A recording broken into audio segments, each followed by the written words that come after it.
Hey, good afternoon, everybody. Today is 4/24, 2018. I want to pose to everybody a question. If you knew there was a school shooting and you were in the area, would you go in and would you help if you were armed, or would you go in to help? Now, this question should be, to most of you, will be a no-brainer. Most people will say, "I'll go help. I would go help." Okay, well, let's just determine if you still feel this way at this in this video. First of all, if you go in and you actually succeed in bringing down the shooter or shooters, okay, there's going to be a line of cops waiting for you at the end. Now, they're not going to listen to your story. They're not going to say anything except for, "We need to talk to you downtown." So then you're going to go downtown without a lawyer, and then they're going to actually ask you questions to somehow find something that you did wrong. Well, public sentiment will probably come out and say, "No, let him go. He's a hero, or she's a hero, or whatever." However, the fact is that 3 months down the road, people forget that shit, and so does the court system. So if you actually go into a room, you take care of the shooters, and then you start applying first aid to the individuals that are wounded,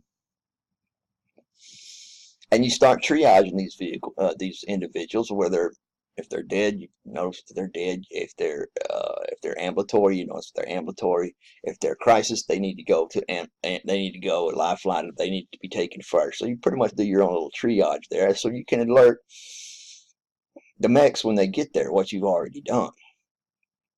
Would you do that? Okay, so let's say we do that.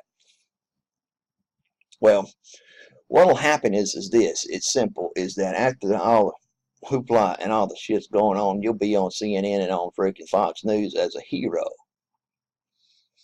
for a while, for about a week. And then people are just going about their business and they'll forget. Don't even know who your name is in 2 months. But the court system will. First of all, if you actually took your weapon in and you actually neutralized these individuals and provided help, what will happen is then you'll get slammed with lawsuits. You're going to get lawsuits from the shooters if you killed them, or if you didn't. But you shot their little Johnny and it was wrong. You took their life, and blah fucking blah. Well, the fact of the matter is that you go in, they're shooting people. They done killed a number of people, and you can see it, and you shoot them to stop them from doing it. You're going to face a lawsuit. So what does that entail? Well, then I got to go hire a damn lawyer. Civil case will cost you anywhere from $10,000 to $20,000. And then you're going to get the lawsuits from the individuals that you didn't save, that couldn't be helped, that you didn't work on them. You're going to get lawsuits from their families because they're pissed. They want somebody to pay. And then also the wounded, the ones that you actually helped out by applying a tourniquet, doing whatever you did, applying pressure, whatever first aid that you did for this individual. They're going to find fault with that and said you shouldn't have touched them. You should have sit there, let them see if they'll bleed out or not. So you shouldn't have touched them. That's another civil lawsuit, which is another $20,000, and multiply that by I don't know how many people that were wounded. You got a fucking problem.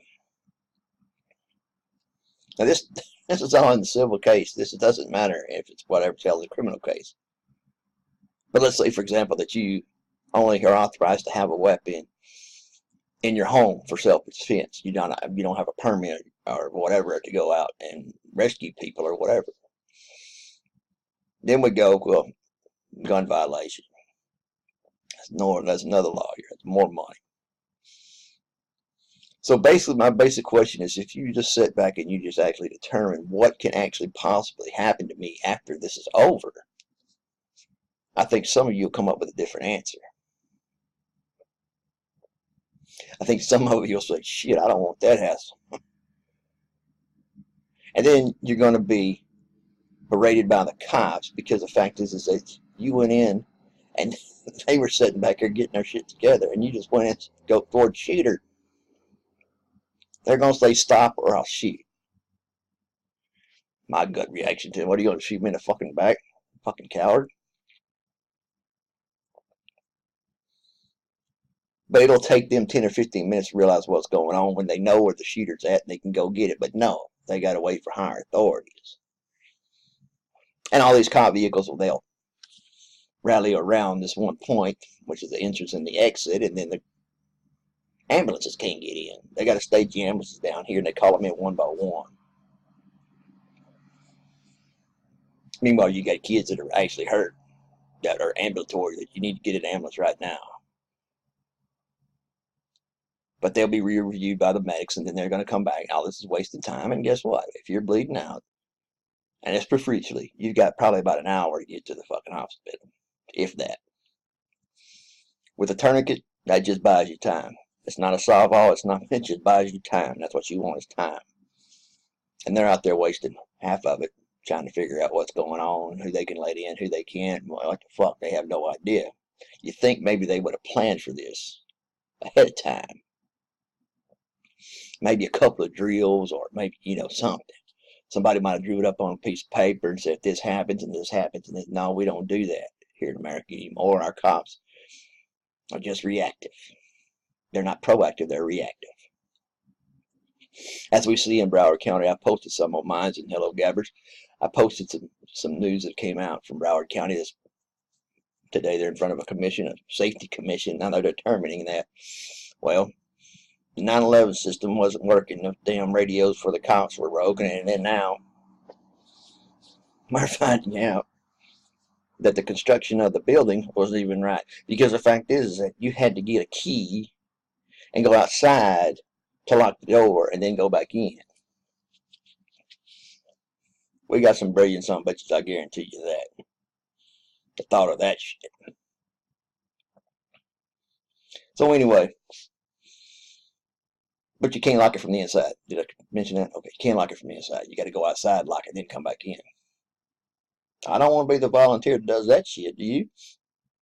No, I don't. And then with the construction, they're talking about, they're analyzing each floor by floor. Wow. And then they're determining how much time that the officers didn't go in and how many people were shot, and processing and actually doing the timing on this. Now, mind you, we have no other video of inside the school.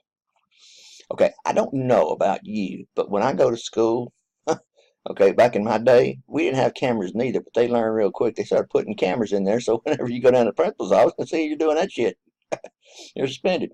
Bend over, I'm going to give you 3 licks. But if they don't have cameras inside of their school, it should be mandatory. They should have thought about this shit before they did it. Before they didn't do it. Who's that fall on? Well, that falls on the city council and the school board, because the fact is they didn't allot for the time for cameras or for the money. We can go here and now back to the subject. The fact is, what would you do? Would you think about all this before you went in? Would you think about the repercussions that it's going to have you, even though you're just doing the right thing? Because you know what they always say, doing the right thing ain't always doing the right thing, I guess. And let's not forget, while you're taking a trip down to the freaking jailhouse, how many cops are going to be asking you questions. You have no attorney present, so anything you say can and he'll be held against you. But we forget in this situation because we're trying to explain to the police officer, damn it, I was the one who fucking went in there and shot him. I'm the one to stop this. I'm going to jail. And good luck getting a lawyer, because a lawyer, he won't show up till 3 days. He wants to see if there's money to be made in it before he takes your case. So you're stuck there another 3 days till you get a damn lawyer. They ain't going to let you bail out, guarantee you that.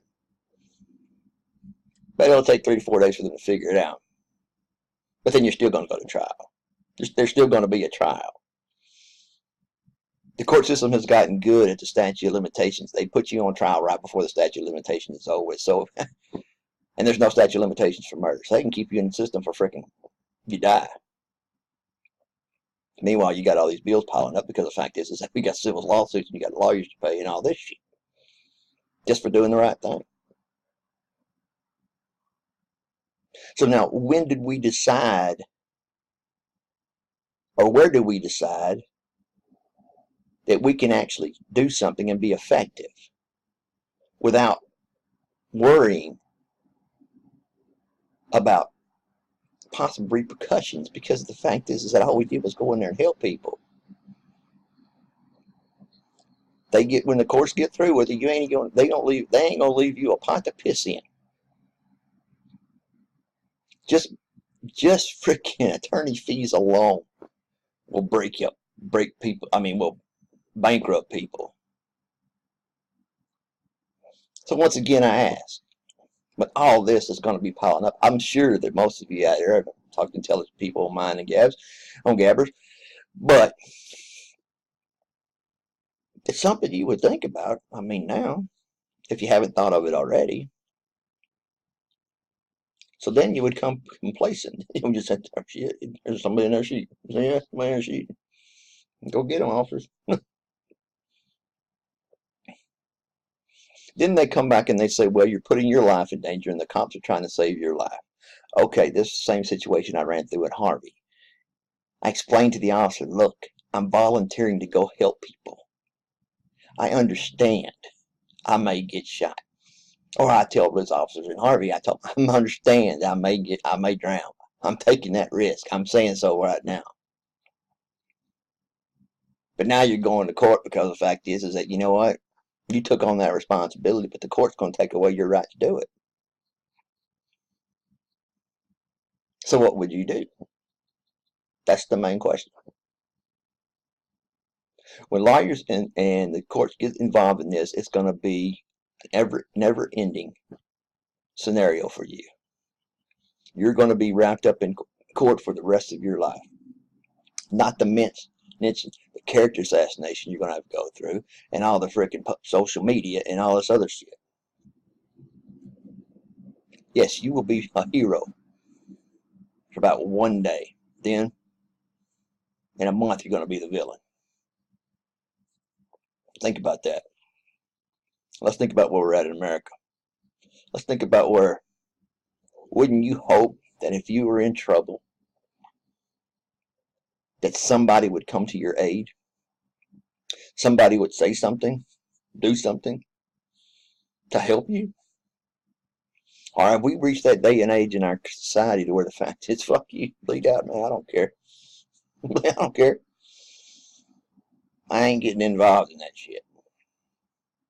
I want to keep my money. I don't want to pay no damn lawyers. When does people become so freaking heartless and cold that we don't even think about another person and their survival and what we can do to help? This is the America we live in today. We talk about gun control. I'm not going to talk too much about gun control, but hey, this sumbitch has an AR-15. If he's confronted by a weapon, he's going to drop that weapon. He loses what he calls the initiative.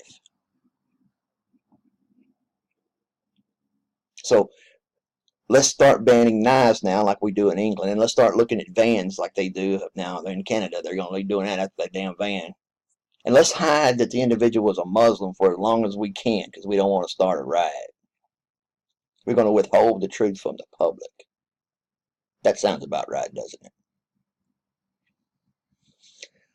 I have a series of videos that I'm posting. It's not me. It's a series of videos that I'm posting, and I got this link from oathkeepers.com, and it actually breaks down what our country was founded on and what the ideas behind it. Something you won't hear on the mainstream media. I advise you to take a look at it.